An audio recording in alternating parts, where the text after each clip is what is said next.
Now, hopefully this is not a controversial statement, but I'd have to say that this is probably one of the better, maybe even the best, low-budget horror films that have been released this year. Because it's a very, very charming film, this one. Haunt Season. It was a movie that I was really excited to see when I first saw the trailer a few months ago, because I love the concept.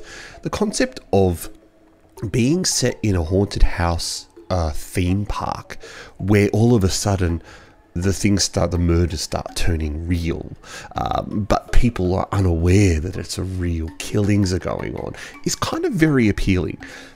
I like when movies take real settings and then just use them to make a film. In this case, all the sets and all the locations actually exist in real life, which is the best part. This haunted theme park apparently is real. So if you ever wanted to go and visit it, if you can find where it is, it'd be great to go and visit it. And it reminds me a little bit of the haunted hospital attraction in the Japanese theme park in Fuji-Q Highlands. There's been a few movies made about that haunted house, and while the movies have been rather average, the haunted house actual attraction is fantastic. This is maybe the opposite. This movie, I wouldn't say it's fantastic, but it's definitely a lot of fun. I've never seen the attraction, so I can't judge the attraction on how exciting it is. But the movie, what's the movie about? Well, in this movie, we follow a new girl who starts off at this haunted attraction for the final few days of them running this Halloween event. And this is a haunted attraction that's got some very realistic looking scares. And what seems to be happening is at the end of each night, a person seems to be mysteriously killed. They had a blood mark added to their skin somewhere. And then later on, they're killed by someone wearing one of the masks of one of the actors in the attraction, because there's a lot of masks and a lot of different costumes there. And slowly, as we start getting more and more kills, there's a bit of a truth revealed. And there's quite a nice little twist at the end, a twist that I didn't see coming, which is great. I love it when I don't see twists coming. And the best part was that the twist actually made a bit of sense, because it's kind of telegraphed halfway through what the twist could be. But then you don't pick it up until it actually happens at the end. So that's a great job there done by the director. Now, speaking of the director, he is an editor for a big YouTube channel. And the YouTuber that he does the work for, Rob Scallon, is one of the actors in this movie. Now, I was a bit afraid that because of that, this would not be a movie that would going to appeal to me, because I don't know who this YouTuber is. Thankfully, this movie does. This movie appeals to 80s and 90s horror fans, but also, and this is the important part here, also it tries to inject a lot of modern sensibilities or a lot of modern tropes into the film to kind of attract that newer audience. So while we get the masked killers and the slasher elements of the 80s and 90s, in this movie we get the influencer look, you know, the people constantly taking photos on their mobile phones.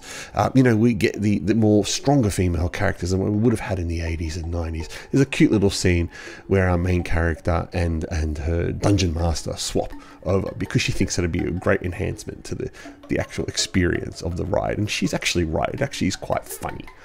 The movie isn't without its downsides, though. I thought that there was a chunk in the middle where it kind of slowed down a bit.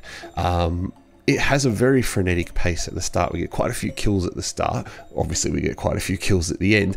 But there's just this middle point where it kind of plateaued, where we follow the four girls as they are bonding together, where there just seems to be the kills slow down. There's still kills in it. They just slow down to the point that there's this different pace that you're established at the start and the end.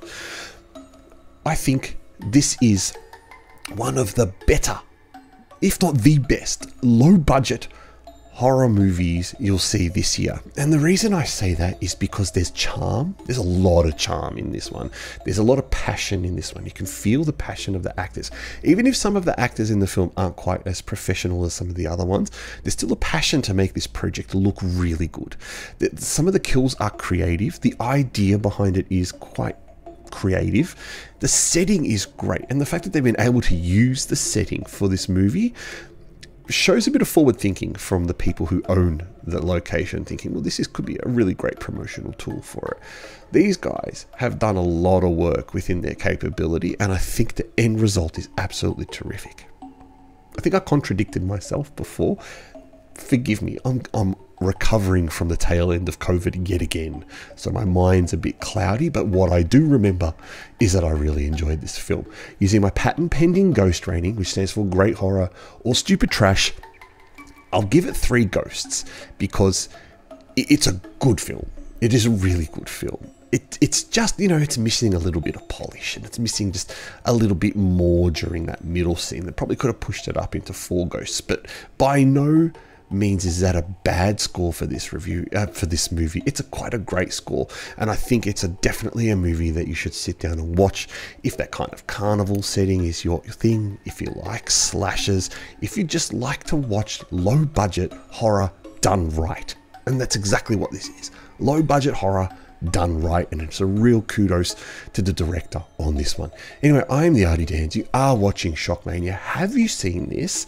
Leave me a comment below to let me know what you thought of it. Otherwise, hope to catch you next time. Maybe there might be a kill count video for this one too.